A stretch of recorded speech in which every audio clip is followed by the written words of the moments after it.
जीवन एक गणित नहीं है। गणित से ज्यादा एक पहेली है, और न ही जीवन एक तर्क व्यवस्था है। तर्क व्यवस्था से ज्यादा एक रहस्य है। गणित का मार्ग सीधा साफ है, पहेली सीधी साफ नहीं होती, और सीधी साफ हो तो पहेली नहीं हो पाती। और तर्क की निष्पत्तियां बीच में ही छुपी रहती हैं। तर्क किसी नई चीज को कभी उपलब्ध नहीं होता। रहस्य सदा ही अपने पार चला जाता है। लाओस से इन सूत्रों में जीवन के इस रहस्य की विवेचना कर रहा है। इसे हम दो तरह से समझें। एक तो हम कल्पना करें कि एक व्यक्ति एक सीधी रेखा पर ही चलता चला जाए तो अपनी जगह कभी वापस नहीं लौटेगा। जिस जगह से यात्रा शुरू होगी वहां कभी वापस नहीं आएगा, अगर रेखा उसकी यात्रा की सीधी है। लेकिन अगर वर्तुलाकार है तो वो जहां से चला है वहीं वापस लौट आएगा। अगर हम यात्रा सीधी कर रहे हैं तो हम जिस जगह से चले हैं वहां हम कभी भी नहीं आएंगे। लेकिन अगर यात्रा का पथ वर्तुल है, सर्कुलर है, तो हम जहां से चले हैं वहीं वापस लौट आएंगे। तर्क मानता है कि जीवन सीधी रेखा की भांति है, और रहस्य मानता है कि जीवन वर्तुलाकार है, सर्कुलर है। इसलिए पश्चिम, जहां की तर्क ने मनुष्य की चेतना को गहरे से गहरा प्रभावित किया है,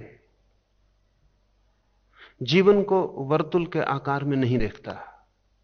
और पूरब, जहां जीवन के रहस्य को समझने की कोशिश की गई है, चाहे लाओस से, चाहे कृष्ण, चाहे बुद्ध, वहां हमने जीवन को एक वर्तुल में देखा है। वर्तुल का अर्थ है कि हम जहां से चलेंगे वहीं वापस पहुंच जाएंगे। इसलिए संसार को हमने एक चक्र कहा है, द व्हील। संसार का अर्थ ही चक्र होता है। यहां कोई भी चीज सीधी नहीं चलती, चाहे मौसम हो, चाहे आदमी का जीवन हो। जहां से बच्चा यात्रा शुरू करता है जीवन की, वहीं जीवन का अंत होता है। बच्चा पैदा होता है तो पहला जीवन का जो चरण है वो है श्वास। बच्चा श्वास लेता पैदा नहीं होता है, पैदा होने के बाद श्वास लेता है। कोई आदमी श्वास लेता हुआ नहीं मरता, श्वास छोड़कर मरता है। जिस बिंदु से जन्म शुरू होता है, जीवन की यात्रा शुरू होती है, वहीं मृत्यु उपलब्ध होती है। जीवन एक वर्तुल है। इसका अगर ठीक अर्थ समझें तो लाओस से की बात समझ में आ सकेगी। लाओस से कहता है, सफलता को पूरी सीमा तक मत ले जाना, अन्यथा वो असफलता हो जाएगी। अगर सफलता को तुमने पूरा ले गए तो तुम अपने ही हाथों से असफलता बना लोगे। और अगर यश के वर्तुल को तुमने पूरा खींचा तो यश ही अपयश बन जाएगा। यदि जीवन एक रेखा की भांति है तो लाओस से गलत है, और अगर जीवन एक वर्तुल है तो लाओस से सही है। इस बात पर निर्भर करेगा कि जीवन क्या है। एक सीधी रेखा। इसलिए पूरब ने इतिहास नहीं लिखा, पश्चिम ने इतिहास लिखा है। क्योंकि पश्चिम मानता है कि जो घटना एक बार घटी है वो दोबारा नहीं घटेगी, अनरिपीटेबल है।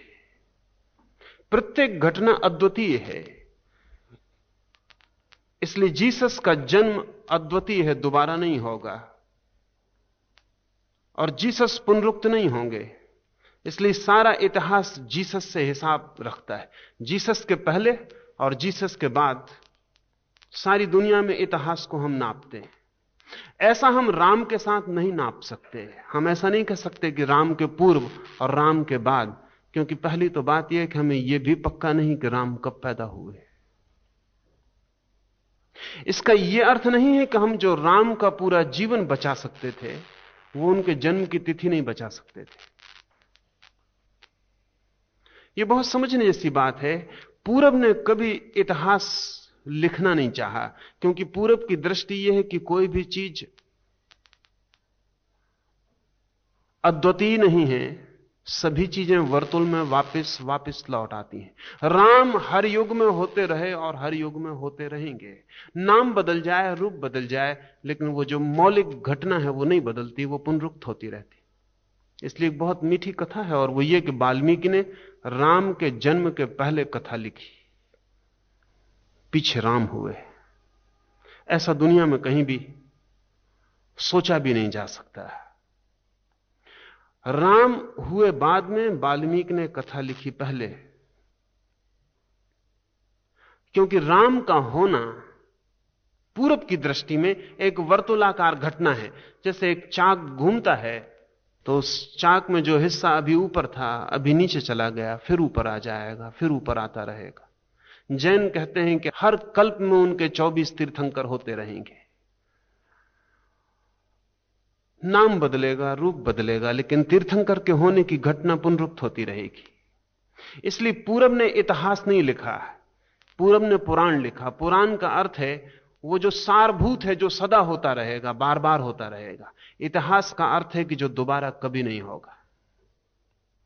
अगर जीवन एक वर्तुल में घूम रहा है तो फिर यह बार बार हिसाब रखने की जरूरत नहीं कि राम कब पैदा होते हैं और कब मर जाते हैं। राम का होने का क्या अर्थ है इतना ही याद रखना काफी है। राम का सारभूत व्यक्तित्व क्या है इतना ही याद रखना काफी है। फिर ये बातें गौण हैं कि शरीर कब श्वास लेना शुरू करता है और कब बंद कर देता है, ये बातें अर्थपूर्ण नहीं है। हम उन्हीं चीजों को याद रखने की कोशिश करते हैं जो दोबारा नहीं दोहरती। जो रोज ही दोहरने वाली हो उनको याद रखने की कोई जरूरत नहीं रह जाती। तो पूरब की समझ जीवन को एक वर्तुलाकार देखने की है, और यह समझ महत्वपूर्ण भी है, क्योंकि इस जगत में जितनी गतियां हैं सभी वर्तुलाकार हैं। गति मात्र वर्तुल में है, चाहे चांद तारे घूम रहे हो, चाहे पृथ्वी घूम रही हो, चाहे मौसम घूम रहा हो, चाहे व्यक्ति का जीवन घूम रहा हो। इस जगत में ऐसी कोई भी गति नहीं है जो सीधी हो। इस जगत में जहां भी गति है वहां वर्तुल अनिवार्य है। तो अकेला जीवन के संबंध में अपवाद नहीं होगा, लेकिन वर्तुल का अपना तर्क है और वर्तुल का अपना रहस्य है, और वो ये है कि जहां से हम शुरू करते हैं वहीं हम वापस पहुंच जाते हैं। और जब हमारा मन होता है कि हम और जोर से आगे बढ़े चले जाएं, तो हमें पता नहीं होता कि हमारे आगे बढ़े जाने में एक जगह से हमने पीछे लौटना शुरू कर दिया है।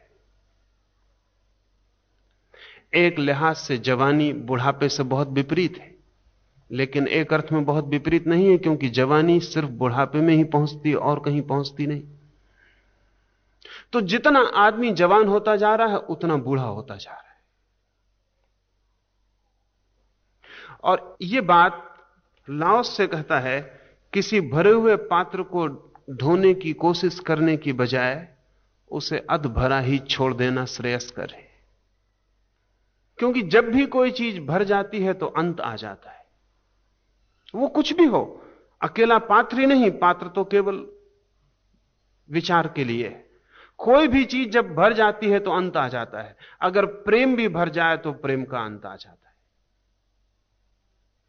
जो चीज भी भर जाती है वो मर जाती है। असल में भर जाना मर जाने का लक्षण है। पक जाना गिर जाने की सूचना है। फल जब पक जाएगा तो गिरेगा ही। तो जब भी हम किसी चीज को पूरा कर लेते हैं तभी समाप्त हो जाती है। तो लाओस से कहता है कि जीवन के सत्य को अगर समझना हो तो ध्यान रखना, किसी पात्र को भरने की बजाय अध भरा रखना ही श्रेयस्कर है, लेकिन बड़ा कठिन। अति कठिन है, क्योंकि जीवन की सभी प्रक्रियाएं भरने के लिए आतुर हैं। जब आप अपनी तिजोरी भरना शुरू करते हैं तो आधे पर रुकना मुश्किल है। तिजोरी तो दूर है, जब आप अपने पेट में भोजन डालना शुरू करते हैं तब भी आधे पर रुकना मुश्किल है। जब आप किसी को प्रेम करना शुरू करते हैं तो आधे पर रुकना मुश्किल है। जब आप सफल होना शुरू करते हैं तो आधे पर रुकना मुश्किल है। महत्वाकांक्षा आधे पर कैसे रुक सकती? सच तो यह है, जब महत्वाकांक्षा आधे पर पहुंचती है तभी प्राणवान होती है और तभी आशा बंधती है कि अब जल्दी ही सब पूरा हो जाएगा। और जितनी तीव्रता से हम पूरा करना शुरू करते हैं उतनी ही तीव्रता से नष्ट होना शुरू हो जाता है। तो जिस बात को भी पूरा कर लेंगे वो नष्ट हो जाएगी।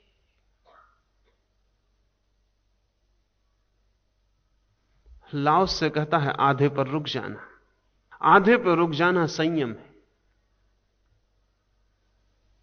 और संयम अति कठिन है। जीवन के समस्त नियमों पर आधे पर रुक जाना संयम है, पर आधे पर रुकना बहुत कठिन है, बड़ा तप है। क्योंकि जब हम आधे पर होते हैं तभी पहली दफा आश्वासन आता है मन में कि अब पूरा हो सकता है, अब रुकने की कोई भी जरूरत नहीं। जब आप बिल्कुल सिंहासन पर पैर रखने के करीब पहुंच गए हो, सारी सीढ़ियां पार करके, सीढ़ियों के नीचे रुक जाना बहुत आसान था। पहला कदम ही न उठाना बहुत आसान था, क्योंकि आदमी अपने मन में समझा ले सकता है कि अंगूर खट्टे हैं और लंबी यात्रा का कष्ट उठाने से भी बच सकता है, आलस्य भी सहयोगी हो सकता है, प्रमाद भी रोक सकता है, संघर्ष की संभावना और संघर्ष के साहस की कमी भी रुकावट बन सकती है। आदमी पहला कदम उठाने से रुक सकता है, लेकिन जब सिंहासन पर आधा कदम उठ जाए और पूरी आशा बन जाए कि अब सिंहासन पर पैर रख सकता हूं, तब लाओस से कहता है पैर को रोक लेना। क्योंकि सिंहासन पर पहुंचना सिंहासन से गिरने के अतिरिक्त और कहीं नहीं ले जाता। सिंहासन पर पहुंचने के बाद करिएगा भी क्या? फल पक जाएगा और गिरेगा, सफलता पूरी होगी और असफलता बन जाएगी, प्रेम पूरा होगा और मृत्यु घट जाएगी, जवानी पूरी होगी और बुढ़ापा उतर आएगा। जैसे ही कोई चीज पूरी होती है वर्तुल पुरानी जगह वापस लौट आता है, हम वहीं आ जाते हैं जहां से हमने शुरू किया था। बूढ़ा आदमी उतना ही असहाय हो जाता है जितना असहाय पहले दिन का बच्चा होता है, और जीवन भर की सफलता की यात्रा पुनः बच्चे की असफलता में छोड़ जाती है। एक अर्थ में शायद बच्चे से भी ज्यादा असहाय होता है, क्योंकि बच्चे को तो संभालने को उसके मां बाप भी होते हैं, और बच्चे को असहाय होने का पता भी नहीं होता, लेकिन बूढ़े के लिए सहारा भी नहीं रह जाता और असहाय होने का बोध भारी हो जाता। और यह सारे जीवन की सफलता है, और सारे जीवन आदमी यही कोशिश कर रहा है कि मैं किसी तरह अपने को सुरक्षित कैसे कर लूं।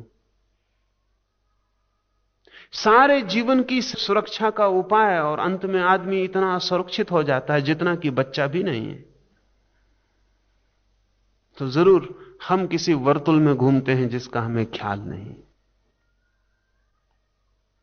तलवार की धार को बार बार महसूस करते रहें तो ज्यादा समय तक उसकी तीक्ष्णता नहीं टिक सकती।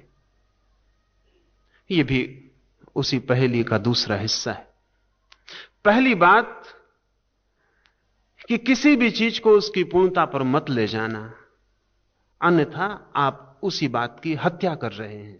जिसको आप पूर्ण करना चाहते हैं आप उसके हत्यारे हैं। रुक जाना, आधे में रुक जाना, इसके पहले कि चाक वापस लौटने लगे ठहर जाना। उसी पहेली का दूसरा हिस्सा लाओ से कहता है कि किसी चीज को बार बार महसूस करने से उसकी तीक्ष्णता मर जाती है। अगर तलवार पर धार रखी है और बार बार उसकी धार को महसूस करते रहें कि धार है या नहीं, तो धार मर जाएगी।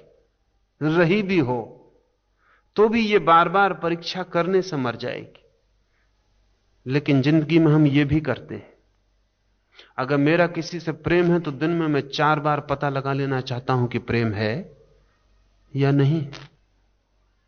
पूछ लेना चाहता हूं, उपाय करता हूं कि कह दिया जाए कि हां प्रेम है।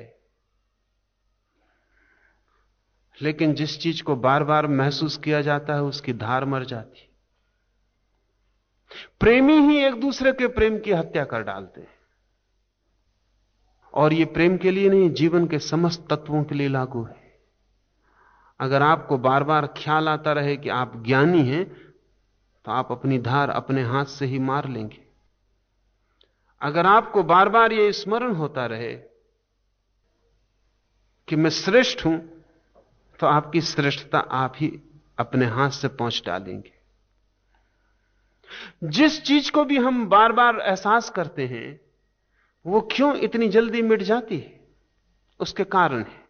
पहला कारण तो यह है कि हम उसी चीज को बार बार एहसास करना चाहते हैं जिसका हमें भरोसा नहीं होता। भीतर हम जानते ही हैं कि वो नहीं है।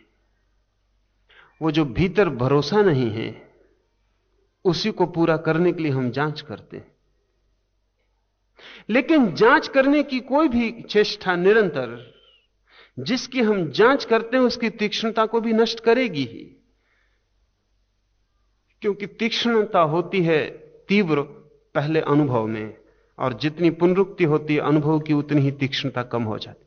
मेरे पास लोग आते हैं, वो कहते हैं ध्यान में हमें बहुत गहरा अनुभव पहली बार हुआ, लेकिन अब वैसा नहीं हो रहा है। अब वैसे अनुभव को वो रोज रोज लाने की कोशिश में लगे हैं। तलवार की धार भी तीक्ष्णता खो देती, ध्यान की धार भी तीक्ष्णता खो देगी। असल में जिस अनुभव को हम पुनरुक्त करना चाहते हैं, पुनरुक्त करने के कारण ही वो अनुभव बासा हो जाता है। बासे होने के कारण उसकी संवेदना क्षीण हो जाती है। अगर आप एक ही इत्र का उपयोग करते हैं रोज, तो सारी दुनिया को भला पता चलता हो आपकी इत्र की सुगंध का, आपको पता चलना बंद हो जाता है। तीक्ष्णता मर जाती है। रोज की पुनरुक्ति और आपके नासापुट संवेदना खो देते हैं। सुंदरतम रंग भी अगर आप रोज रोज देखते रहें तो रंग विहीन हो जाते हैं। इसलिए नहीं कि वे रंग खो देते हैं, बल्कि इसलिए कि आंखें उनके साथ संवेदना का संबंध छोड़ देती हैं। इसलिए जो हमें मिल जाता है उसे हम धीरे धीरे भूल जाते हैं। इसका यह अर्थ हुआ कि जीवन उतना ही बासा हो जाएगा जितना हम पुनरुक्ति की कोशिश करेंगे और एक ही चीज को बार बार एहसास करने की चेष्टा करेंगे। जीवन धीरे धीरे मृत और बासा हो जाएगा, और हम सबका जीवन बासा और मृत हो जाता है। फिर नहीं, जीवन में कहीं कोई सुबह मालूम नहीं पड़ती, न कोई सूरज की नई किरण फूटती है, न कोई नया फूल खिलता है, न कोई नए गीत का जन्म होता है, न कोई नए पक्षी आकाश में पर फैलाकर उड़ते हैं। सब बासा हो जाता है। इस बासेपन का कारण क्या है? इस बासेपन का कारण है कि हम जो भी हमें अनुभव होता है उसे हम बार बार अनुभव करने की कोशिश करके उसकी तीक्ष्णता को मार डालते हैं। अगर मैंने आज प्रेम से आपका हाथ अपने हाथ में लिया, कल फिर आप प्रतीक्षा करेंगे कि वो हाथ में अपने हाथ में आपका लूं। और अगर मुझे भी लगा कि बहुत सुखद प्रतीति थी, तो मैं भी कल कोशिश करूंगा कि वो हाथ फिर अपने हाथ में लूं, और हम दोनों मिलकर ही उस सुख की अनुभूति को बासा कर देंगे। कल हाथ हाथ में आएगा और तब लगेगा कि कहीं कुछ धोखा हो गया, क्योंकि वैसा सुख जो पूर्व में जाना था अब नहीं मिलता है। तब हम और पागल की तरह हाथों को पकड़ेंगे, और ज्यादा पकड़ेंगे, और कोशिश करेंगे कि उस सुख का हमें अनुभव हो जाए। वो सुख खो जाएगा। हमारी चेष्टा ही उस सुख का अंत बन जाएगी। हम सभी सुख को नष्ट करते रहते हैं, क्योंकि जो हमें मिलता है हम उसे पागल की तरह पाने की कोशिश करते हैं, उसमें ही वो खो जाता है। जिंदगी बहुत अद्भुत है। अद्भुत इस अर्थों में है कि यहां उल्टी घटनाएं घटती हैं। जो आदमी पाए सुख को पाने की दोबारा कोशिश नहीं करता, उसे वो सुख रोज रोज मिल जाता है। और जो अपने धार की तीक्ष्णता की फिक्र ही नहीं करता, बार बार जांच करने की उसकी धार, उसकी तलवार की धार सदा ही तीक्ष्ण बनी रहती। मैंने सुना है कि रूस के एक थिएटर में एक दिन बड़ी मुश्किल हुई थी। बड़ा नाटक चल रहा था और उस नाटक में एक हकलाने वाले आदमी का काम था। वह हकलाने वाला आदमी अचानक बीमार पड़ गया, जो हकलाने का अभिनय करता था।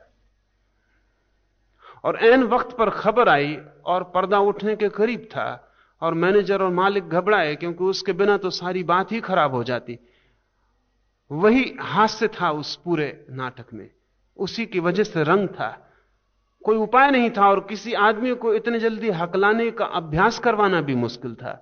लेकिन तभी किसी ने कहा कि गांव में एक हकलाने वाला आदमी है हमारे, हम उसे ले आते हैं। उसे सिखाने की कोई जरूरत नहीं, आप उससे कुछ भी कहो वो हकलाता ही है। और सब तरह के इलाज हो चुके हैं, बड़े चिकित्सक उसको देख चुके हैं, उसका कोई इलाज अब तक सफल नहीं हुआ है। वो धनपति का लड़का है। उसे ले आया गया और बड़ा चमत्कार हुआ। उस दिन वो नहीं हकला सका। पहली बार जिंदगी में नाटक की मंच पर खड़ा होकर वो युवक नहीं हकला सका। क्या हुआ? मनोवैज्ञानिक कहते हैं कि अगर इतना सचेतन कोई हो जाए तो कोई भी चीज खो जाती। मैं एक नगर में था और एक युवक को मेरे पास लाया गया।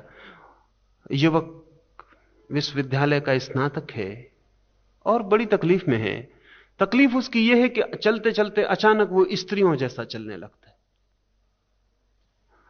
मनोचिकित्सा हो चुकी है, मनोविश्लेषण हो चुका है, दवाइयां हो चुकी हैं, सब तरह के उपाय किए जा चुके हैं, लेकिन दिन में 2-4 बार वो भूल ही जाता है। और अब एक कॉलेज में अध्यापक का काम करता है, तो बड़ी कष्टपूर्ण बात हो गई। मैं उस युवक को कहा कि मैं एक ही इलाज समझता हूं, और वो ये कि जब भी तुम्हें ख्याल आ जाए तब तुम जान के स्त्रियों जैसा चलना शुरू कर दो, रोको मत। अब तक तुमने रोकने की कोशिश की है और गैर जाने में तुम स्त्रियों जैसा चलने लगते हो, और जान के पुरुष जैसे चलते हो। अब तुम इसे उलट दो। अब तुम्हें जब भी ख्याल आए तुम जान के स्त्रियों जैसा चलो। उसने कहा, आप क्या कह रहे हैं? मैं वैसे ही मुसीबत में पड़ा हूं, बिना जाने ही मुसीबत में पड़ा हूं, और अब जान के भी चलूंगा तो 24 घंटे स्त्रियों जैसा ही चलता रहूंगा। मैंने उसे कहा, तुम मेरे सामने ही चल के बता दो। उसने बहुत कोशिश की, वो नहीं चल पाया। चेतना का एक नियम है, जिस चीज की आप बहुत कोशिश करते हैं उसकी धार मिट जाती, उसकी धार को पाना मुश्किल है। हम सभी दुख सुख की धार को मार लेते हैं, और बड़े मजे की बात है कि दुख में हमारे धार बनी रहती है। हम इतना दुख जो पाते हैं इसका कारण जगत में बहुत दुख है ऐसा नहीं, हमारे जीने के ढंग में बुनियादी भूल है। दुख को हम कभी छूना नहीं चाहते, इसलिए उसमें धार बनी रहती है, और सुख को हम छूते छूते रहते हैं निरंतर, उसकी धार मर जाती। आखिर में हम पाते हैं दुख दुख रह गया हाथ में और सुख की कोई खबर नहीं रही। तब हम कहते हैं कि सुख तो मुश्किल से कभी मिला हो, सपना मालूम पड़ता है, सारा जीवन दुख है। लेकिन दुख की यह धार हमारे ही कारण है। इससे उल्टा जो कर लेता है उसका नाम तप है। वो दुख की धार को छूता रहता है और सुख की फिक्र छोड़ देता है। धीरे धीरे दुख की धार मिट जाती है और सारा जीवन सुख हो जाता है। जिस चीज को आप छुएंगे वो मिट जाएगा, जिस चीज को आप मांगेंगे वो खो जाएगी, जिसके पीछे आप दौड़ेंगे उसे आप कभी नहीं पा सकेंगे। इसलिए जीवन गणित नहीं, एक पहेली है, और जो गणित की तरह समझता है वो मुश्किल में पड़ जाता है। जो उसे एक रहस्य और एक पहेली की तरह समझता है वो उसके सार राज को समझकर जीवन की परम समता को उपलब्ध हो जाता है। लाओ से कहता है, सोने और हीरे से जब भवन भर जाए तब मालिक उसकी रक्षा नहीं कर सकता है। ये उल्टी बातें मालूम पड़ती हैं, कंट्राडिक्टरी मालूम पड़ती हैं, विरोधाभासी मालूम पड़ती हैं। लाओ से कहता है, जब सोने और हीरे से भवन भर जाए तो मालिक उसकी रक्षा नहीं कर सकता है। असल में मालिक तभी तक रक्षा कर सकता है अपनी संपत्ति की जब तक गरीब हो। जब तक इतनी संपत्ति हो कि जिसकी रक्षा वो स्वयं ही कर सके, गरीब ही कर सकता है। जिस दिन संपत्ति की रक्षा के लिए दूसरों की जरूरत पड़नी शुरू हो जाती है, उसी दिन तो आदमी अमीर होता है। और जिस दिन से दूसरों के द्वारा सुरक्षा की जरूरत आ जाती है, उसी दिन से भय प्रवेश कर जाता है, क्योंकि दूसरों के हाथ में संपत्ति कहीं सुरक्षित हो सकती। इसलिए इस जमीन पर एक अनूठी घटना घटती है कि गरीब यहां कभी कभी अमीर जैसा सोया देखा जाता है, और अमीर यहां सदा ही गरीब जैसा परेशान देखा जाता है।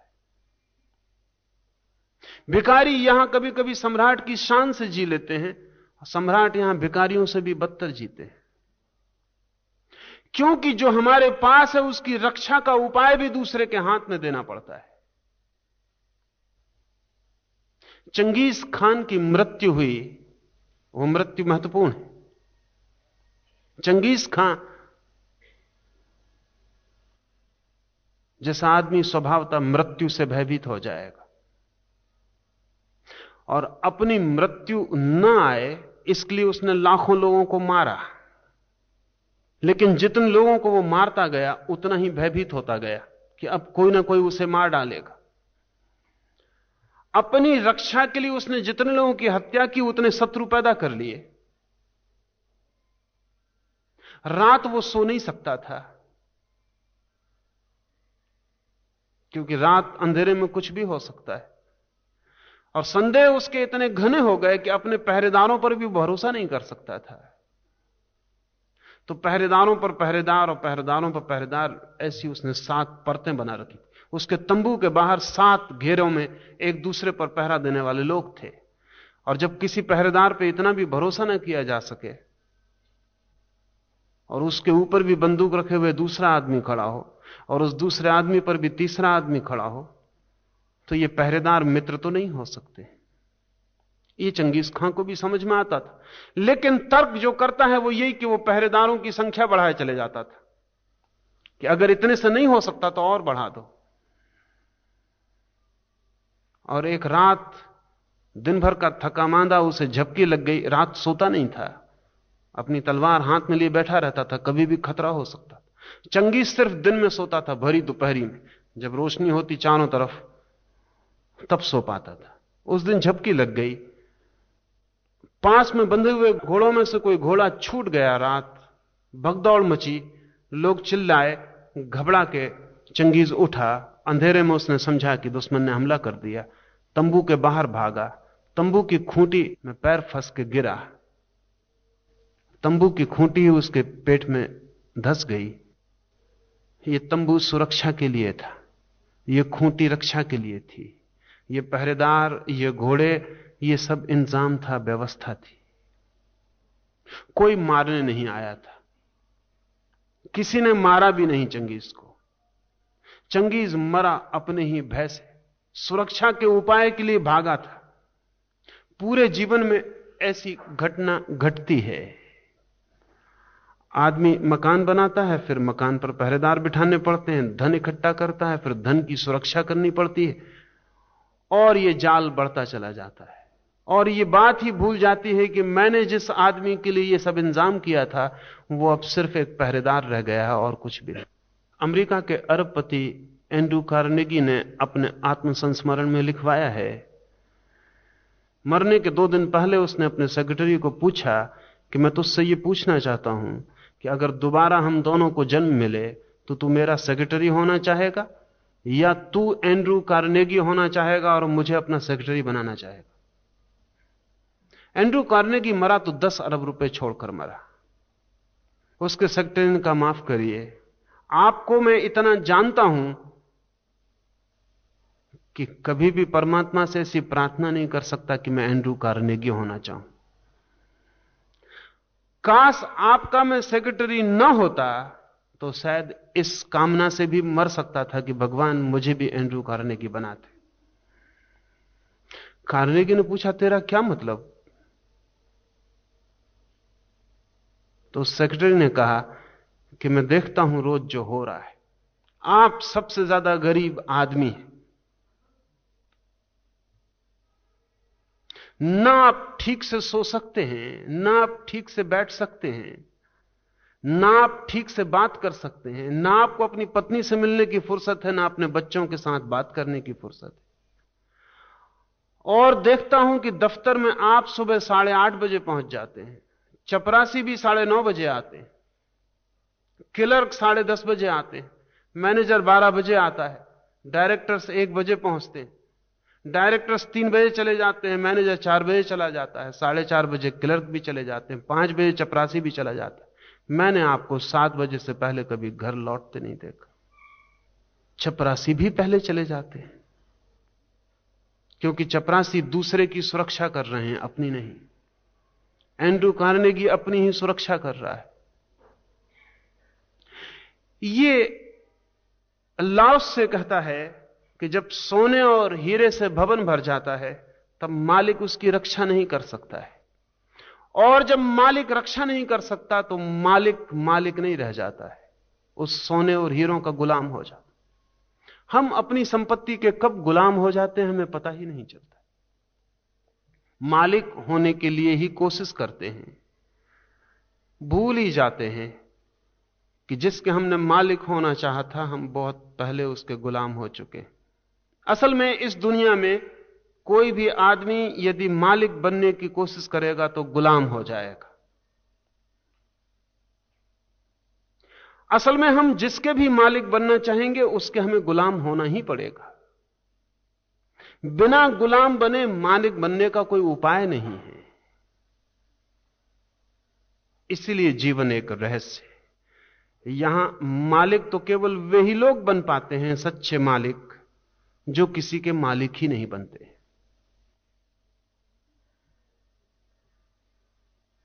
जो किसी पर अपनी मालकियत ही स्थापित नहीं करते। आदमी की तो हम बात छोड़ दें, चीजों पर भी अगर आपने मालकियत स्थापित की तो चीजें आपकी मालिक हो जाती। जब आपको एक मकान छोड़ना पड़ता तो मकान नहीं रोता आपके लिए कि आप जा रहे हैं, आप रोते। आपसे एक कमीज भी छीन ली जाए तो कमीज जरा भी परेशान नहीं होती, आप परेशान होते। वस्तुएं भी मालिक हो जाती हैं। The possessor becomes the possessed। वो जो मालिक है वो गुलाम हो जाता है, और जिसका मालिक है उसी का गुलाम हो जाता है। जब समृद्धि और सम्मान से घमंड उत्पन्न होता है तो वो स्वयं के लिए अमंगल का कारण है, और कार्य की सफल निष्पत्ति के अनंतर जब कर्ता का यश फैलने लगे तब उसका अपने को ओझल कर लेना ही स्वर्ग का रास्ता है। और जब कोई काम सफल हो जाए तो इसके पहले कि अहंकार का जन्म हो, कर्ता को ओझल हो जाना चाहिए। अन्यथा सफलता से बड़ी असफलता नहीं, अन्यथा सफलता से बड़ा नरक नहीं, अन्यथा अपनी ही सफलता अपने लिए जहर बन जाती। मकड़ी जैसे अपने ही भीतर से जाले को निकालकर बुनती है, वैसे ही हम भी अपने चारों तरफ अपने जीवन का उलझाव बुन लेते खुद ही। और कई बार ऐसा हो जाता है कि उस जाले में फंसकर हम ही चिल्लाते हैं कि कैसे मुक्ति हो, कैसे छुटकारा मिले, कैसे स्वतंत्रता संभव हो, यह गुलामी कैसे टूटे। और यह सारी गुलामी हमारा ही निर्माण है। लेकिन निर्माण कुछ ऐसे ढंग से होता है कि जब तक हो ही ना जाए हमें पता नहीं चलता। तो उस सूत्र को हमें समझ लेना चाहिए कि ये अनजानी गुलामी कैसे निर्मित हो जाती है और हम स्वयं ही कैसे निर्मित कर लेते। पहली बात,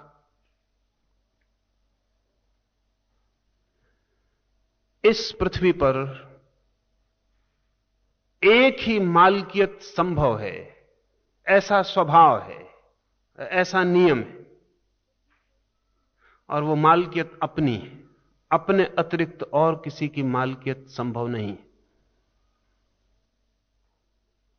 और जब भी कोई अपने सिवाय किसी और पर मालकियत करने जाएगा तो गुलाम हो जाएगा। अगर महावीर या बुद्ध अपने राजमहल को और अपने राज्य को छोड़कर निकल जाते हैं, आप सदा यही सोचते होंगे कि कितना महान त्याग है कि राज्य को, धन को, संपदा को, इतने राजमहलों को छोड़कर निकल जाते। तो आप गलती में हैं। महावीर और बुद्ध सिर्फ अपनी गुलामी को छोड़कर निकल जाते। यह बात उन्हें साफ हो जाती है कि अपने सिवाय और सभी तरह की मालकियत गुलामी है। तो फिर जितनी बड़ी यह मालकियत होगी उतनी बड़ी गुलामी हो जाती। इसलिए यह मजे की बात है, आपने कभी सुना अब तक इतिहास में कि कोई भिखारी अपने भिखमंगेपन को छोड़ के और त्यागी हो गया हो?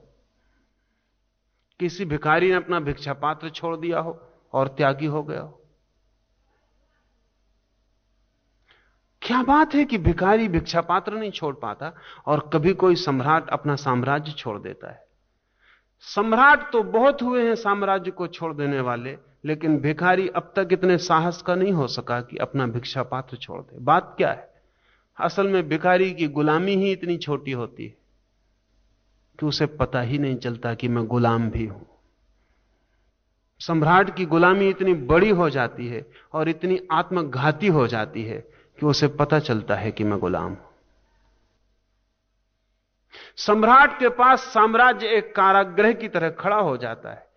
भिखारी का भिक्षा पात्र कारागृह मालूम नहीं पड़ता है, क्योंकि अभी भी भिखारी अपने भिक्षा पात्र को लेकर कहीं भी चल पड़ता है। अभी कारागृह इतना छोटा है कि हाथ में टांगा जा सकता है, लेकिन एक सम्राट अपने कारागृह को लेकर कहीं भी नहीं जा सकता है। कारागृह में ही उसे होना पड़ता है। सम्राट छोड़ सके क्योंकि गुलामी इतनी बड़ी हो गई कि अपनी मालकियत का भ्रम छूट गया। भिखारी नहीं छोड़ पाता। गुलामी इतनी छोटी है कि मालकियत का भ्रम कायम बना रहता है। इसलिए मैं जानता हूं जैसा वो ऐसा है कि जब तक आपको भ्रम बना रहे कि आप अपनी चीजों के मालिक हैं, तब तक आप समझना कि आप गरीब आदमी हैं। चीजें इतनी कम हैं कि अभी आपको पता नहीं चल रहा है। जिस दिन आपको पता चलना शुरू हो जाए कि अब चीजें मालिक हैं, उस दिन आप समझना कि आप अमीर हो गए। अमीर का एक ही लक्षण है कि पता चलने लगे कि चीजों का गुलाम हो गया हूं मैं। और गरीब का एक ही लक्षण है कि उसे अभी पता नहीं चलता कि चीजें उसकी मालिक हैं। अभी भी मालिकियत का भ्रम उसे कायम रहता है। लाओ से कह रहा है कि अगर सच में ही तुम मालिक होना चाहो तो इस तरह के मालिक मत बन जाना कि तुम्हारी चीजों की रक्षा की भी जरूरत पड़ जाए, क्योंकि तब तुम पहरेदार हो जाओगे। और लाओ से कह रहा है कि जब तुम्हारी सफलता, किसी भी काम में तुम सफल हो जाओ, तो इसके पहले कि कर्ता का भाव सघन हो, तुम ओझल हो जाना, कोई जान भी ना पाए कि तुमने किया है। लाओसे का स्वयं का नाम जब चीन में पहुंच गया, गांव गांव और घर घर में, और लोग लाओसे को खोजते हुए आने लगे और रास्ता पूछने लगे कि लाओसे कहां है, और हजारों मील की यात्रा करके लोगों का आना शुरू हो गया, तो लाओसे एक दिन ओझल हो गया। फिर लाओसे का कोई पता नहीं चला उस दिन के बाद। लाओसे कब मरा और कहां मरा इसकी कोई खबर नहीं है, बस एक दिन ओझल हो गया। वही सलाह वो दूसरों को भी दे रहा है। वो कह रहा है जब तुम्हारा कार्य पूर्ण हो जाए, सफलता हाथ आ जाए, तो तुम चुपचाप सरक जाना। लेकिन बड़ी कठिन होगी बात, क्योंकि हम उसी क्षण की तो प्रतीक्षा कर रहे हैं जब सफलता पूर्ण हो जाए। हम भी सरकते हैं, कभी आंख से हम भी ओझल होते हैं, लेकिन सफलता के क्षण में नहीं, असफलता के क्षण में आंख से ओझल होते हैं। जब हार जाते हैं, टूट जाते हैं, पराजित हो जाते, तब हम भी ओझल होते हैं। दुख में, पीड़ा में हम भी भाग जाना चाहते हैं, छिप जाना चाहते हैं। विषाद में, संताप में आत्मघात भी कर लेते हैं।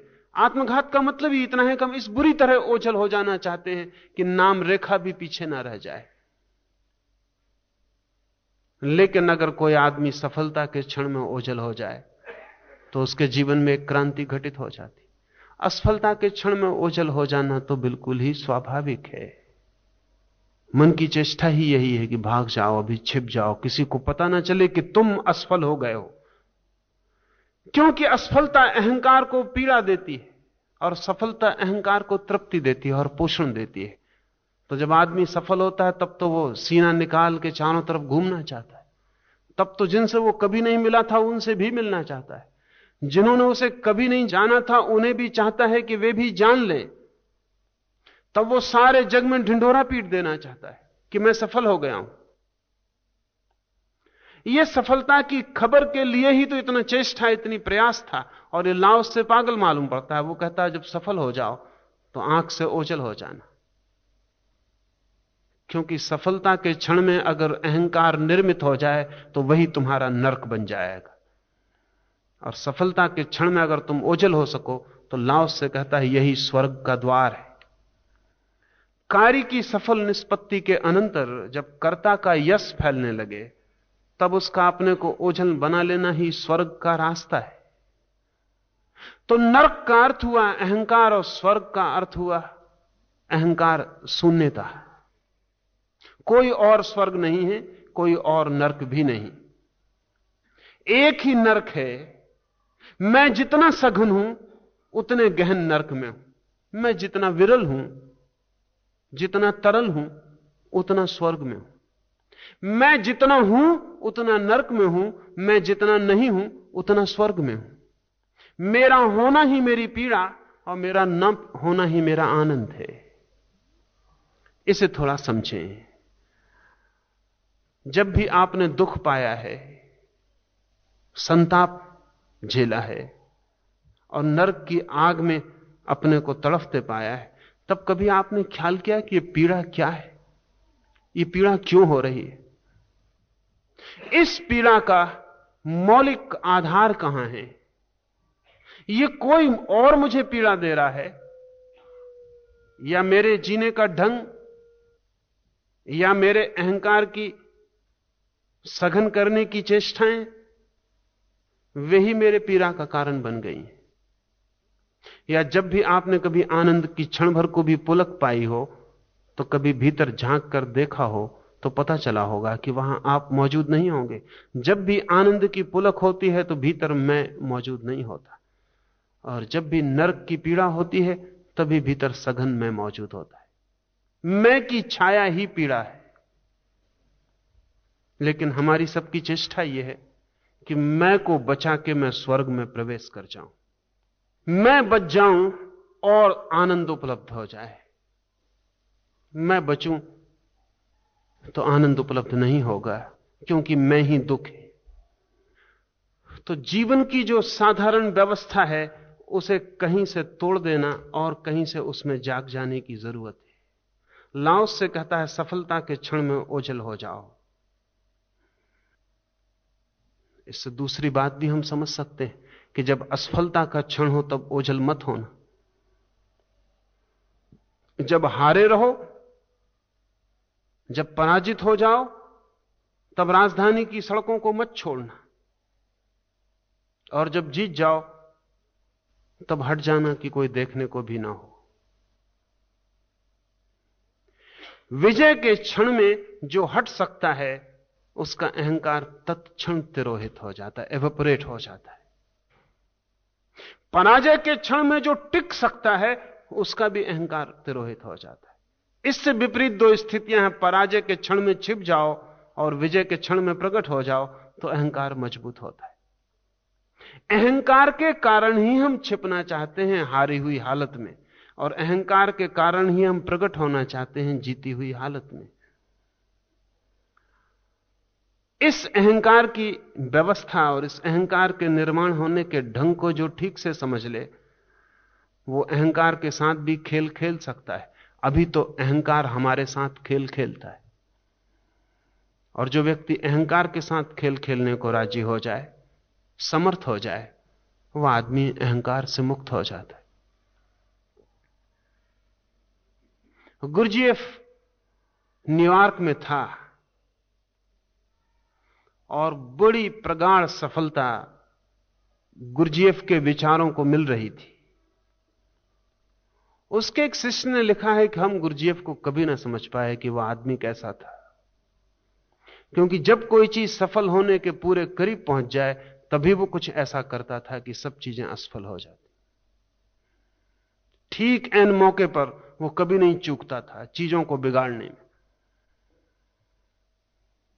और बनाने के लिए इतना श्रम करता था जिसका कोई हिसाब नहीं।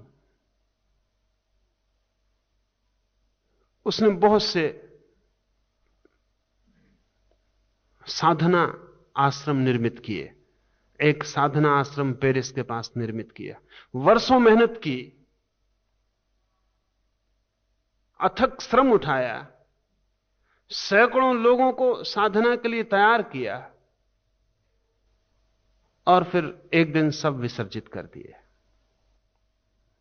जिन्होंने इतनी मेहनत उठाई थी उन्होंने कहा तुम पागल मालूम पड़ते हो, क्योंकि अब तो मौका आया कि अब कुछ हो सकता है। इसी दिन के लिए तो हमने वर्षों तक मेहनत की थी।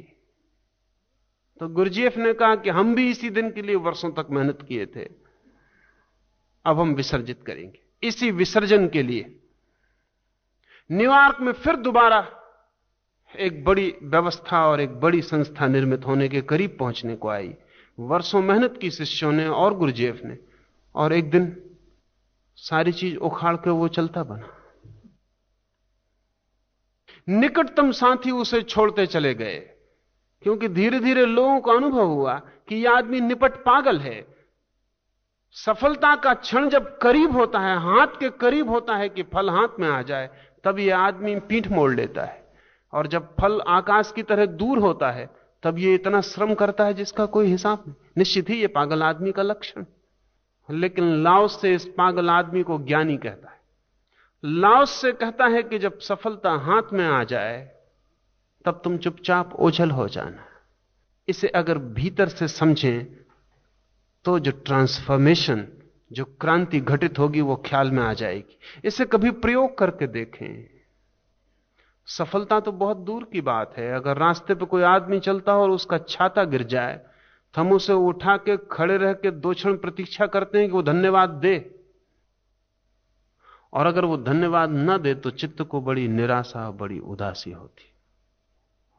एक धन्यवाद भी हम छोड़कर नहीं हट सकते, एक धन्यवाद भी हम ले लेना चाहते हैं। तो लाओस से जो कह रहा है कि जब काम बिल्कुल सफल हो जाए और जीवन सिद्धि के करीब पहुंच जाए और मंजिल सामने आ जाए, तब तुम पीठ मोड़ लेना और चुपचाप तिरोहित हो जाना। बड़े इंटीग्रेशन, बड़े भीतर सघन आत्मा की जरूरत पड़ेगी। वो जो सघनता है भीतर की, उस सघनता का जो परिणाम होता है वो बहुत अलौकिक है। जो व्यक्ति मंजिल के पास पीठ मोड़ लेता है, मंजिल उसके पीछे चलनी शुरू हो जाती है। और जो व्यक्ति सफलता के बीच से ओझल हो जाता है, उसके लिए असफलता का जगत में नाम निशान मिट जाता है। वह आदमी फिर असफल हो ही नहीं सकता। असल में उस आदमी ने वो कीमिया पाली, वो कला पाली, जिससे वो आदमी आदमी नहीं रह जाता, परमात्मा ही हो जाता है।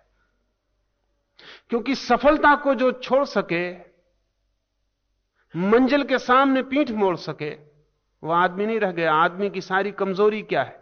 आदमी की सारी कमजोरी अहंकार की है। वो कमजोरी ना रही।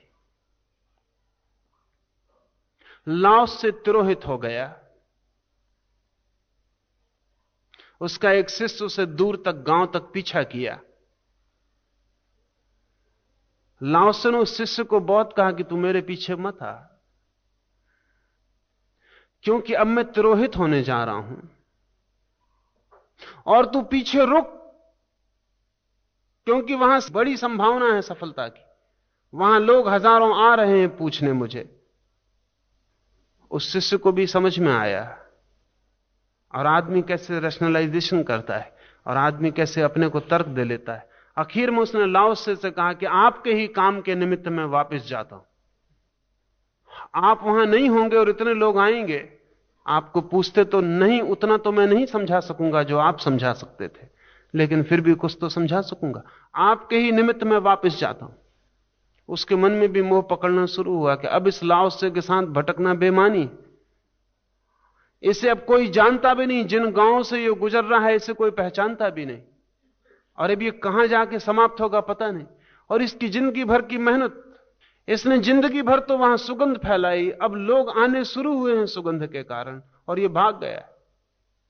वो शिष्य एक रात लौट गया वापस। लाओस से जिस दिन चीन की सीमा छोड़ के चीन के बाहर निकला, आखिरी बार उस सीमा पर सीमा अधिकारी ने उसे देखा। उसके बाद उसका कोई पता नहीं चल सका कि वो कहां गया। परंपरा चीन में कहती है कि लाओस से जिंदा है, क्योंकि ऐसा आदमी मर कैसे सकता है? मरता तो सिर्फ अहंकार है, और जिस आदमी ने अहंकार इकट्ठा ही ना किया हो, और जब सम्राट उसके चरणों में आके सिर रखने को आतुर हो रहे थे, तब अपने झोपड़े से भाग गया हो, ऐसा आदमी मर कैसे सकता है? तो लाओसे के संबंध में दो अनूठी बातें कही जाती हैं। एक तो यह कि वो 62 साल की उम्र में पैदा हुआ, मां के पेट में 62 साल वो था, बूढ़ा पैदा हुआ। और लाओसे को प्रेम करने वाले लोग कहते हैं कि ऐसे लोग बूढ़े ही पैदा होते। हम में से अधिक लोग मरते दम तक भी बचकाने ही रहते। अगर हम अपनी तरफ देखें तो लाओसे की बात बहुत उल्टी नहीं मालूम पड़ेगी। 80 साल के आदमी को भी अगर देखें तो खिलौनों से खेलता हुआ मालूम पड़ेगा। खिलौने बदल जाते हैं, बाकी खिलौने जारी रहते। एक बच्चा है, वो अपनी दूध की बोतल मुंह में दिए चूस रहा है। एक बूढ़ा है, वो अपना चुरुट पी रहा है। मनोवैज्ञानिक कहते हैं दोनों एक ही काम कर रहे हैं, लेकिन बूढ़ा अगर अपने दूध की बोतल मुंह में दे तो बेहुदा मालूम पड़ेगा, इसलिए उसने तरकीबें ईजाद कर ली। इसीलिए सिगरेट से या चुरुट से जो धुआं आपके भीतर जाता है, वो ठीक वैसी ही गर्म धारा भीतर ले जाता है जैसा मां का दूध, और वो जाने की धारा का ढंग ठीक वैसा ही है, और वो सुखद मालूम होता है। वो गर्मी सुखद मालूम होती है, उष्णता सुखद मालूम होती है, उष्णता की धार भीतर जा रही, वो सुखद मालूम होती है। अब इस बूढ़े में और बच्चे में बहुत फर्क नहीं है, और अगर फर्क है तो और ज्यादा नासमझी का फर्क है। बच्चा कम से कम दूध ही पी रहा है, ठीक ही कर रहा है। अगर हम बूढ़े की भी जिंदगी को देखें सामान्यतया, तो हमें पता चलेगा कि वो कहां, बचपन नहीं बदल पाता, रूप बदल जाते हैं, ढंग बदल जाते हैं, बचपन जारी रहता है। उन्हीं छोटी बातों पर क्रोध आता है, उन्हीं छोटी बातों पर अहंकार घना होता है, उन्हीं छोटी बातों का लोभ लगता है, उतना ही भय है, उतनी ही वासना है, सब उतना ही जारी रहता है, कहीं कोई अंतर नहीं है। तो अगर हम लाओसे की तरफ से समझें तो उसका मतलब हुआ कि हम में से अधिक लोग बच्चे ही मरते हैं। लाओस से बूढ़ा पैदा होता है, 62 वर्ष का पैदा होता है, ऐसी कथा है। कथा मीठी है, और पूरब ने मीठी कथाएं पैदा की हैं जो बड़ी अर्थपूर्ण हैं, क्योंकि लाओस से तब तक पैदा ही नहीं होता जब तक प्रौढ़ नहीं हो जाता। जब प्रौढ़ हो जाता तभी पैदा होता है। और दूसरी बात लाओसे के बाबत है कि वो, उसका पता नहीं कि वो कभी मरा ही नहीं। ऐसा आदमी मरता भी नहीं, क्योंकि हमारे भीतर मरने वाली जो चीज है वो हमारे अहंकार के अलावा और कुछ भी नहीं। हम नहीं मरते, पर हमारा निर्मित अहंकार मरता है। जब हम मरते हैं तब भी हमारा अहंकार ही मरता है, हम नहीं मरते। और हमें जो पीड़ा होती है वो हमारे मरने की पीड़ा नहीं है, वो हमारे अहंकार के मरने की पीड़ा है। मरते वक्त जो जो हमने इकट्ठा किया है वो छिनता है, जो जो हमने बनाया है वो छूटता है, जो जो हमने पाया है वो छीना जाता है। एक बात तो तय है कि हमने अपने को नहीं बनाया, और एक बात तय है कि हम मरने में भी नहीं छीने जाते। आपको याद है कि आप जन्म के पहले थे? नहीं है याद, क्योंकि हमें अहंकार के अतिरिक्त और कोई चीज याद ही नहीं, और अहंकार तो जन्म के बाद सघन होता है। इसलिए हमारी जो याददाश्त है, मनस्विद कहते हैं कि वो 3 साल की उम्र के पहले नहीं जाती, ज्यादा से ज्यादा 3 साल की हमें याद आती है। पहली से पहली जो याद है वो करीब 3 और 5 साल के बीच की होती। क्यों? हम 3 साल भी तो थे, कोई याद नहीं बनती, क्योंकि 3 साल हमारे अहंकार को निर्मित होने में लग जाते। इसलिए बहुत मजे की बात है कि बच्चे अक्सर झूठ बोलने में और चोरी करने में जरा भी तकलीफ अनुभव नहीं करते।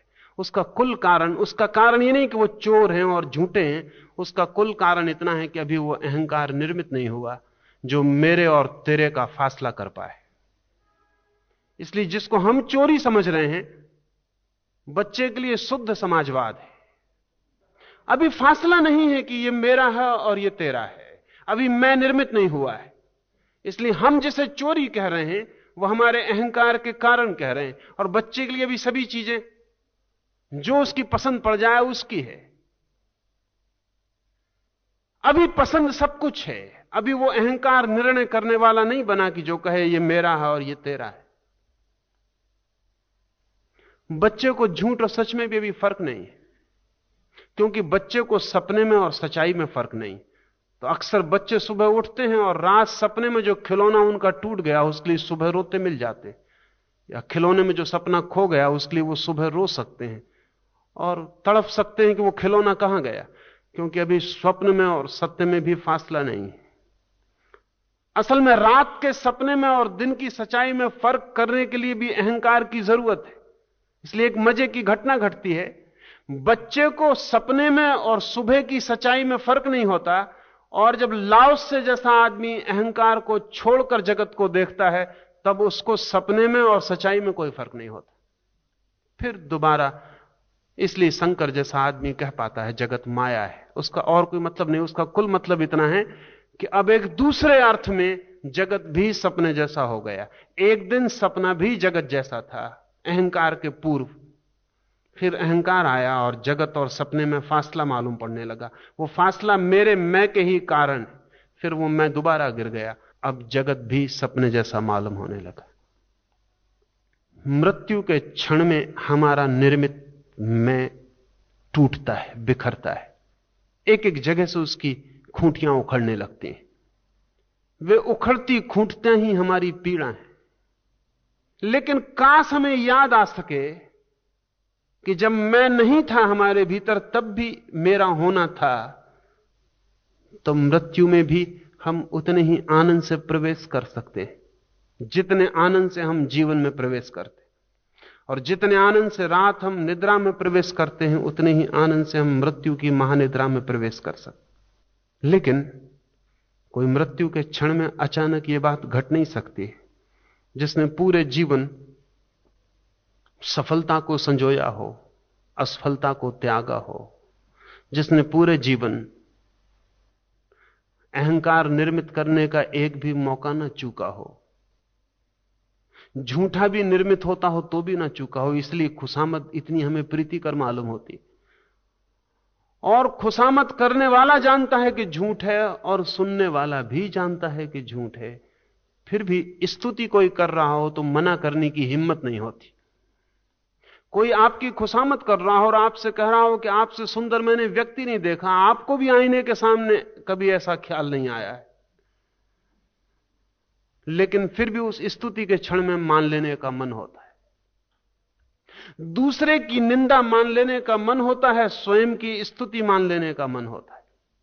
दूसरे की निंदा को हम कभी इंकार नहीं करते, वो कितनी ही बेबूझ मालूम पड़े तो भी इंकार नहीं करते। और अपनी स्तुति को हम कभी इंकार नहीं करते, वो भी कितनी ही असंगत मालूम पड़े। स्वयं की स्तुति सदा ही स्वीकृत मालूम पड़ती है। स्वयं की स्तुति में कभी भी ऐसा नहीं मालूम पड़ता कि कोई चीज सीमा के बाहर जा रही। सभी चीजें सीमा के भीतर होती। दूसरे की निंदा में सभी चीजें सीमा के भीतर होती, सभी कुछ मानने योग्य होता है। तो दूसरे की निंदा में रस लिया हो, स्वयं की प्रशंसा में आनंद पाया हो, सफलता के क्षण में पैर जमा के खड़े हो गए हों बीच चौराहे पर, असफलता के क्षण में अंधेरे में छिप गए हों, सम्मान को खोजा हो, तलाशा हो, असम्मान की तरफ पीठ किए हुए भागते रहे हों, तो मरते क्षण में एकदम से कोई अहंकार को नहीं छोड़ सकता। लेकिन जिसने इससे उल्टा किया हो, दूसरे की निंदा में संदेह पैदा किया हो, अविश्वास पैदा किया हो, अनास्था दिखाई हो, स्वयं की स्तुति में संदेह पैदा किया हो, स्वयं की स्तुति में अनास्था दिखाई हो, स्वयं की स्तुति को मान न लिया हो, सम्मान जब कोई देने आया हो तो 1000 बार सोचा हो, असम्मान जब कोई देने आया हो चुपचाप स्वीकार कर लिया हो, असफलता में प्रकट हो गया हो, सफलता में छिप गया हो, ऐसा व्यक्तित्व अगर चलता रहे तो मृत्यु के क्षण में मुक्ति संभव हो पाती है। और ऐसे व्यक्ति के लिए नरक के द्वार तो बंद ही हो गए, क्योंकि चाबी ही खो गई जिससे नरक के द्वार खोले जा सकते थे। और ऐसे व्यक्ति के लिए स्वर्ग का द्वार खुल गया। स्वर्ग का अर्थ है ऐसे व्यक्ति के लिए सतत सुख का द्वार खुल गया। ऐसा व्यक्ति कहीं भी हो, कैसा भी हो, सुख पा ही लेगा। ऐसे व्यक्ति से सुख छीनने का उपाय ही नहीं। ऐसा व्यक्ति हमेशा ही सुखद पहलू को खोज लेगा और दुखद पहलू को उसकी आंख पकड़ ही नहीं पाएगी। ऐसा व्यक्ति कंकड़ पत्थरों में भी हीरे देख लेगा और ऐसे व्यक्ति को कांटों में भी फूल खिल जाते हैं और ऐसे व्यक्ति के लिए अंधेरा भी प्रकाश हो जाता है और मृत्यु परम जीवन। इसलिए मैंने कहा कि जीवन गणित नहीं, एक पहेली है। गणित इसलिए नहीं कि गणित में 2 और 2 4 होते हैं, पहेली में इतना आसान हिसाब नहीं होता। पहेली में गणित कहीं चलता है, परिणाम कुछ होते हैं। पहेली में परिणाम विपरीत हो जाते हैं। लेकिन पहेली का भी अपना सूक्ष्म गणित है। लाओस से उसी की बात कर रहा है, और जो इस पहेली को समझना चाहे उसे उस सूक्ष्म गणित को समझ लेना चाहिए। जैसे समझें कि अगर कोई शिकारी पक्षियों को तीर मारने की कला सीख रहा है, तो पक्षियों को, आकाश में उड़ते हुए पक्षियों को तीर मारने में एक सूक्ष्म गणित का उपयोग करना पड़ता है, क्योंकि पक्षी जहां हैं, अगर आपने वहां तीर मारा तो आपका तीर कभी भी नहीं लगेगा। पक्षी जहां होगा कुछ क्षण बाद वहां आपको तीर मारना पड़ेगा। पक्षी अभी आकाश में मेरे आंख के सामने है, अगर मैं सीधा वहीं तीर मारूं तो पक्षी तो तब तक हट चुका होगा जब तक मेरा तीर पहुंचेगा। मुझे तीर वहां मारना पड़ेगा जहां पक्षी अभी नहीं है और मेरे तीर पहुंचने पर होगा। इसलिए धनुर्विद्या की कला यह कहेगी कि अगर चलते हुए, जीवन उड़ते हुए पक्षी को तीर मारना हो तो वहां मारना जहां पक्षी ना हो। अगर वहां मारा जहां पक्षी है तो तीर व्यर्थ चला जाएगा। यह उसकी पहेली हुई। अगर मृत पक्षी बांध के रखा हो वृक्ष में तो वहीं तीर मारना जहां पक्षी है। मृत गणित सीधा चलता है, जीवन का गणित सीधा नहीं चल सकता। तो लाओस से कहता है अगर सफलता चाहिए हो तो सफलता से बचना, असफलता चाहिए हो तो सफलता को आलिंगन कर लेना। लाओस से कहता है अगर मिटना हो, मरना हो तो जीवन को जोर से पकड़ना, और अगर जीना हो तो जीवन को छोड़ देना, पकड़ना ही मत। और इस जगत में अगर सुख पाना हो तो सुख की तलाश ही मत करना और सुख को टटोलते मत रहना। अगर ऐसा किया तो दुख मिलेगा। अगर सुख पाना हो तो दुख को टटोलना और दुख को खोजना। जो सुख को खोजेगा वो सुख को खो देता है, जो दुख को खोजता है वो दुख को खो देता है। जो सुख को खोजता है वो दुख को पा लेता है, और जो दुख को खोजने निकल पड़ता है उसे दुख कभी मिलता ही नहीं। इसे हम ऐसा देख पाएं तो हमारे जीवन का पूरा रास्ता और ढंग का हो जाए, और हमारे कदम और ढंग से उठे, और हमारे देखने की, सोचने की, हमारा पूरा दर्शन, हमारी पूरी दृष्टि और हो जाए। ऐसी दृष्टि जब किसी की हो जाए तो उसे मैं सन्यासी कहता हूं। लेकिन हम तो जिसे सन्यासी कहते हैं वो भी संसारी के गणित से सोचता है, वो भी परमात्मा को खोजने निकलता है। ध्यान रहे, जो परमात्मा को खोजने निकला, जितनी ताकत से खोजने निकलेगा उतना ही पाना मुश्किल है। यह गणित सिर्फ धन के लिए ही लागू नहीं होता, यह धर्म के लिए भी लागू होता है। परमात्मा कोई ऐसी चीज नहीं है कि आप उठाए, लकड़ी रखे कंधे पर और निकल पड़े, तो आपके हाथ में लकड़ी ही रह जाने वाली है, परमात्मा नहीं मिलेगा। परमात्मा कोई वस्तु नहीं है कि आप खोजने निकल पड़े। परमात्मा एक अनुभव है, जब आप नहीं होते, खोजने वाला नहीं होता, तब प्रकट होता है। तो जो खोजने निकला है वो मुश्किल में पड़ जाएगा, क्योंकि खोजने में तो खोजने वाला मौजूद ही रहता है। इसलिए सन्यासी का अहंकार बहुत सघन हो जाता है, भयंकर हो जाता है। परमात्मा को खोज रहा है, अगर आप उससे कहेंगे तो वो कहेगा तुम क्या हो, तुच्छ, संसार की चीजें खोज रहे हो, दो कौड़ी की। हम अमोलक रतन खोज रहे हैं और तुम क्षणभंगुर सुखों में पड़े हुए पापी हो, और हम मोक्ष खोज रहे हैं। तो स्वाभाविक उसकी अकड़ तेज हो जाए, वो आपके साथ ना बैठ सके, उसे सिंहासन पर बिठाना पड़े। ये बिल्कुल स्वाभाविक है। यह स्वाभाविक है इसलिए कि संसार का ही गणित काम कर रहा है, अभी भी वही काम कर रहा है। मैं एक जापानी फकीर ताकासुसु के जीवन को पढ़ता था।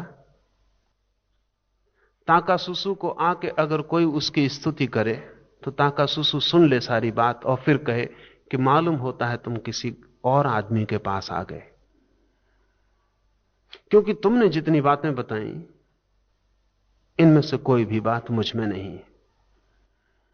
मालूम होता है तुम किसी और से मिलने निकले थे और किसी और के पास आ गए।